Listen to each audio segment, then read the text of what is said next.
ကျိန်လွာတွေကြားထဲကိုဆွဲခေါ်သွားခံရတဲ့တာတီဟာအသက်ရှူတောင်မတည်ငြိမ်တော့ဘူးလေထဲမှာခန္ဓာကိုယ်လုံးလေးပြန်ဝဲနေသလိုဖြစ်နေပြီးအောက်ကိုကြည့်လိုက်တော့တစ်တော်ကြီးကအနက်ရောင်အလွာတစ်ခုလိုဝဲကွာသွားပြီးသားဖြစ်နေတယ်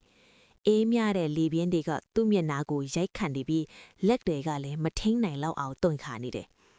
တိမ်စည်းတရေကြီးဟာသူ့အနားမှာတိတ်တိတ်လေးပြန်ဝဲနေပြီးအရိတ်တွေကတိမ်လိုပြိုကွဲသွားပြီးပြန်ဆူစည်းလာနေတယ်တာတီမကြည့်ချင်မီမဲ့အဲ့ဒီမျက်လုံးနှလုံးကသူ့ကိုမလွတ်အောင်စောင့်ကြည့်နေသလိုဖြစ်နေတယ်မင်း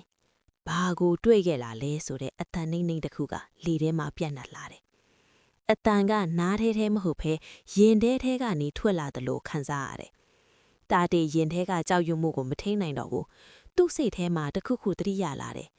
တစ်တောအနက်ထဲမှာမြုပ်နေတဲ့တတော်ဟောင်းတစ်လုံးအဲ့ဒီထဲမှာသူမမြင်သင့်တဲ့အရာတစ်ခုငါ